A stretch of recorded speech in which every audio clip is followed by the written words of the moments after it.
अनिल महतो के हत्या की गुत्थी अभी तक सुलझ नहीं पाई है। अनिल महतो के घर पे तमाम जो भाजपा के नेता हैं उनका आना जाना अभी चल ही रहा है। अभी कुछ दिन पहले तमाम जो भाजपा लीडर्स हैं वो पहुंचे थे। कल परसों जो हजारीबाग से सांसद है मनीष जायसवाल पहुंचे थे। अभी थोड़ी देर पहले बाबूलाल मरांडी जो वर्तमान नेता प्रतिपक्ष झारखंड सरकार में, वो यहाँ अनिल महतो उर्फ अनिल टाइगर के घर पहुंचे थे उनके परिवार से मिलने के लिए। उन्होंने एक लंबी बातचीत की। परिवार के लोगों ने पूरे घटनाक्रम और अभी तक जो कुछ भी हुआ, पुलिस की जांच की तमाम चीज़ों पर बातचीत की है। और हम मौजूद हैं बाबूलाल मरांडी जी से भी आपको सुनाएंगे कि वो उनका क्या कहना है इस पूरे मामले में। परिजनों से मिलने आए आप, क्या कुछ जानकारी मिला परिजनों से? देखिए, मैं जिस दिन घटना घटा उस दिन भी हॉस्पिटल में थे काफ़ी देर तक, लेकिन इतनी भीड़ भाड़ थी कुछ बात नहीं कर सकते थे और बहुत कुछ जानकारी भी नहीं ले पाते थे। तो इसलिए आज लगा कि नहीं, चल करके थोड़ी सी समझने की हम कोशिश करेंगे। एक चीज़ तो ये ध्यान में आया कि जिस प्रकार से थाना के पास शिव मंदिर के प्रांगण में अनिल टाइगर जी को मारा गया, तो ये लगता है विशुद्ध रूप से प्री प्लान्ड जिसको कहते हैं, ये हत्या हुई है। और मैं इसलिए प्री प्लान्ड कह रहा हूँ कि हत्या के बाद जब अपराधी भाग रहे थे, ग्रामीणों ने पीछा किया और फिर मोटरसाइकिल डैश किया तो वो गिर भी गया ट्रांसपोर्ट नगर के पास। उसका फोटो भी लोगों ने दिखाया मुझे अभी। और पुलिस को जब पकड़ करके एक तो भाग गया, एक अपराधी को पकड़ने में लोग सफल हुए और पुलिस को सुपुर्द किया।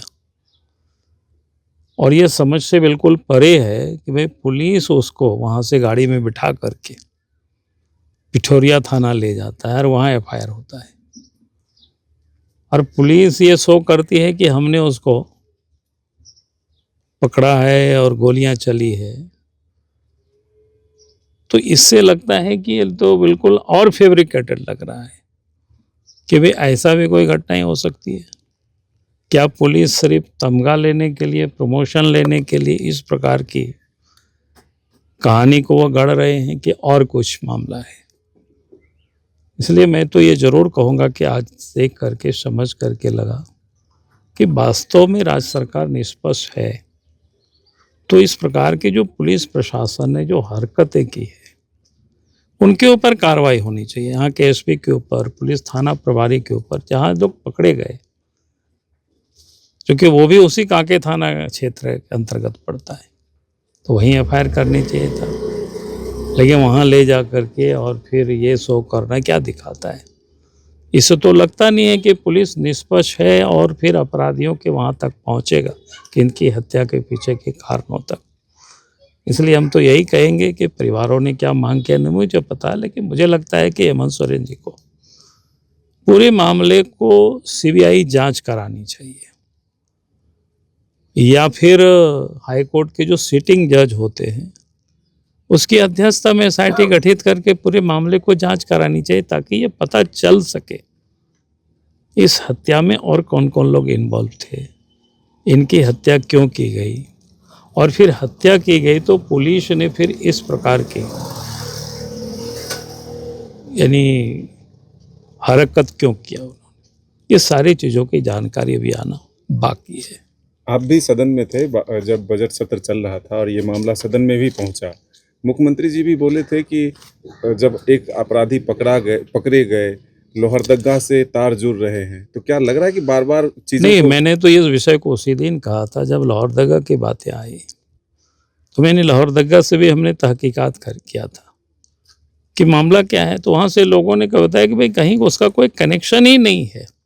और इसलिए मैंने सदन में भी कहा था, एक तो एक व्यक्ति की हत्या होती है और दूसरा उसकी चरित्र की भी पुलिस हत्या कर रही है। इससे बड़ा और दुखद क्या हो सकता है स्थिति? और इसलिए मैं कह रहा हूं, तो उसके ऊपर कैसे भरोसा किया जा सकता है? इस पुलिस के ऊपर जिनके ऊपर इतनी संदेह है, एक तो उनकी हत्या होती है, फिर हत्या के बाद भी उसकी चरित्र की हत्या हो रही है, और उसके बाद जिस प्रकार से अपराधी को पकड़ा गया और पकड़ करके पुलिस को सौंपा, तो चूंकि वो कांके थाना क्षेत्र में है, ट्रांसपोर्ट नगर का जो इलाका, तो उनका एफआईआर वहीं होना चाहिए था, लेकिन उनका एफआईआर कहाँ होता है? पिठोरिया में। और वो भी एफआईआर होता है पब्लिक ने पकड़ करके दिया, और पुलिस कह रही है कि हम लोगों ने उनको दौड़ कर पकड़ा, गोली चली, चोट लगी वगैरह वगैरह। तो क्या मतलब है इससे? किसी को बचाने की तो कोशिश इससे तो नहीं, बचाने की कोशिश नहीं, मैं तो ये कहता हूँ कि पूरे षड्यंत्र में कहीं ना कहीं पुलिस भी संलिप्त है। रांची में के पुलिस जो है वो बार बार प्रेस कॉन्फ्रेंस कर रहे हैं मादक पदार्थ को लेकर के, लेकिन पिठोरिया की घटना, ये रांची के कांके में घटना हुई, उसके अगले दिन 15 थाने क्षेत्र में भी घटना हुई, कोई मामला का उद्भेदन नहीं कर पा रही है पुलिस अभी तक। देखिए, उद्भेदन कर भी नहीं सकेगी जब तक पुलिस निष्पक्ष रूप से काम नहीं करेगी, तब तक कोई उद्भेदन नहीं कर पाएगी। इसे पुलिस को तो निष्पक्ष होकर के जांच करनी चाहिए, निष्पक्ष होकर के अपराधियों को पकड़नी चाहिए।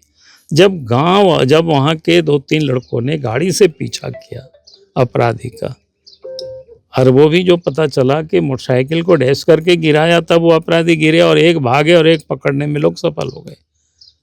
सफल इसलिए हुए कि जो कि एक आदमी पकड़ा है, वो भी मैंने गाड़ी में उसी दिन हमको लोग दिखा रहा था हॉस्पिटल में, कि लड़के मोटे ताजे थे, तो 2 लोग 3 लोग पकड़ेंगे एक को, तो दूसरा तो भागेगा ही, क्योंकि कोई ऐसे दुबले पतले अपराधी तो थे नहीं, वो देखने में ही लग रहा था।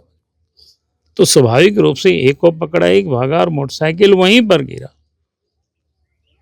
और पुलिस आई और पुलिस को लोगों ने हैंड ओवर किया, वो भी दिख रहा है फोटो में, उस दिन भी देख रहे थे। उसको गाड़ी में बिठाया और उसको ले गया कहाँ? पिठोरिया, और दिखा रहा है पिठोरिया में उसको पीछा करते हुए पकड़े।